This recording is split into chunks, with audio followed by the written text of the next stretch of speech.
കാറിലെങ്ങോട്ടെങ്കിലും പോകുമ്പം വഴിയിൽ വെച്ച് ഓവർ ഹീറ്റായിട്ട് നിന്ന് നമുക്ക് എന്തൊക്കെ ചെക്ക് ചെയ്യാം, സിമ്പിളായിട്ട് നമുക്ക് എന്തെങ്കിലും ചെയ്ത് വർക്ക്ഷോപ്പിൽ എത്തിക്കാൻ പറ്റുന്നതാണ് ഇന്നത്തെ വീഡിയോ. അപ്പോൾ നമുക്ക് ആദ്യം ചെക്ക് ചെയ്യണമെന്ന് വെച്ചാൽ ഒന്ന് ജസ്റ്റ് ഒന്ന് തണുക്കാൻ നിർത്തണം. തണുക്കാൻ നിർത്തിയതിന് ശേഷം വന്നിട്ട് താഴെ വണ്ടിയുടെ അടിയിലോട്ട് ചെക്ക് ചെയ്യണം. വണ്ടിയുടെ അടിയിലോട്ട് ചെക്ക് ചെയ്യുന്ന സമയത്ത് എന്തെങ്കിലും കൂളൻ ലീക്ക് എന്തെങ്കിലും ഉണ്ടെന്ന് ചെക്ക് ചെയ്യണം. അങ്ങനെ ലീക്കൊന്നും കാണില്ല എന്നുണ്ടെങ്കിൽ വണ്ടി സ്റ്റാർട്ട് ചെയ്യുന്നത് AC ഇട്ട് നോക്കണം.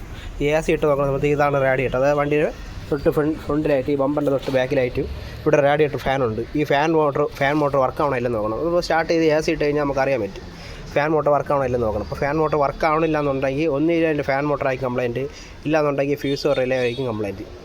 അതെങ്ങനെ ചെക്ക് ചെയ്യാന്ന് വെച്ച് കഴിഞ്ഞാൽ ഫാൻ മോട്ടർ ജസ്റ്റ് കറങ്ങണില്ല എന്നുണ്ടെങ്കിൽ വണ്ടി വീൽ സ്പാൻ ഉണ്ടല്ലോ, ആ വീൽ സ്പാൻ എടുത്തിട്ട് ജസ്റ്റ് ഈ ഫാൻ മോട്ടർ ഇവിടെ ആയിട്ട് ഇരിപ്പുണ്ട്. ഈ ഫാൻ മോട്ടർ 2 തട്ട് കൊടുത്ത് നോക്കണം. ഈ തട്ട് കൊടുക്കുന്ന സമയത്ത് ഫാൻ മോട്ടർ കറങ്ങണമെന്നുണ്ടെങ്കിൽ ആ ഫാൻ മോട്ടർ ഡാമേജ് ആണ്. അപ്പോൾ ആ തട്ടി കഴിഞ്ഞിട്ട് നിങ്ങൾക്ക് എങ്ങനെയെങ്കിലും പയ്യെ അടുത്തുള്ള ഏതെങ്കിലും വർക്ക്ഷോപ്പ് കണ്ടുപിടിച്ച് അവിടെ വരെ നമുക്ക് ഇങ്ങനെ കൊണ്ടുപോകാം. തട്ടിയിട്ട് ഫാൻ വർക്കാവില്ല എന്നുണ്ടെങ്കിൽ ഇതാ ഇവിടെ ഫ്യൂസ് റിലേ വരും. ഇതിനകത്ത് വരും ഫ്യൂസ് റിലേ. അത് പൊക്കി നോക്കുമ്പോഴത്തേക്ക് നമുക്ക് ഇതിൻ്റെ ഫോൺ പിടിക്കണം. ഇതിങ്ങനെ 2 സൈഡിലോട്ട് പൊക്കുമ്പോഴത്തേക്ക് ഇതിനകത്ത് റിലേ കാണും. അത് നമുക്ക് ഇവിടെ നോക്കുമ്പോൾ കാണാൻ പറ്റും. ഈ കവറിനകത്ത് നമ്മൾ നോക്കുമ്പോഴത്തേക്കും റേഡിയേറ്റർ ഫാനിൻ്റെ റിലേയും ഫ്യൂസൊക്കെ കാണും. അപ്പോൾ അത് എവിടെയാണെന്ന് നോക്കിയതിന് ശേഷം ആ റിലേ തൽക്കാലം ഹെഡ് ലാമ്പിൻ്റെതോ അല്ലെങ്കിൽ AC കംപ്രസറിൻ്റെ റിലേ അങ്ങോട്ടൊന്ന് മാറ്റി വെച്ചിട്ട് സ്റ്റാർട്ട് ചെയ്ത് നോക്കി ഫാൻ മോട്ടർ വർക്കാണോ ഇല്ലെന്ന് ചെക്ക് ചെയ്യാൻ പറ്റും. അപ്പോൾ അങ്ങനെ നമുക്ക് എങ്ങനെയെങ്കിലും തട്ടിയും മുട്ടി നമുക്ക് വർക്ക്ഷോപ്പ് വരെ എത്തിക്കാം.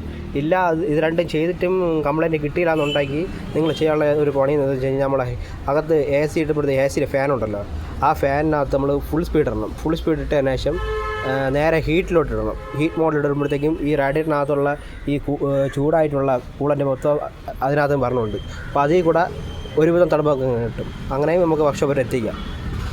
അപ്പോൾ ഇങ്ങനെ നമുക്ക് ചെയ്യാം. പിന്നെ ഉള്ള എന്താണെന്ന് വെച്ച് കഴിഞ്ഞാൽ വണ്ടി തണുത്തിന് ഒരു 10-15 മിനിറ്റെങ്കിലും മിനിമം തണുക്കായിട്ട് തണുത്തുനിന്ന് ഉറപ്പ് വരണമെന്നുണ്ടെങ്കിൽ ജസ്റ്റ് ഇതാ ഈ ഹോസിലൊക്കെ ഒന്ന് തൊട്ട് നോക്കണം.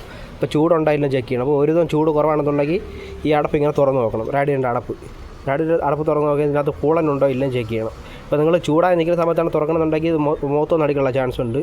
അപ്പോൾ അത് തണുത്തതിന് ശേഷം തുറന്ന് നോക്കുന്ന സമയത്ത് ഇതിൻ്റെ കൂളൻ്റ് ഇല്ലാന്നുണ്ടെങ്കിൽ അടുത്തുള്ള എവിടെന്നെങ്കിലും ഒരു 2-3 ലിറ്റർ വെള്ളം വാങ്ങിച്ചതിന് ശേഷം വെള്ളം വാങ്ങിക്കണമെങ്കിൽ ഡിസ്റ്റിൽ വാട്ടർ വാങ്ങിച്ച് ഒഴിക്കുന്നതായിരിക്കും നല്ലത്.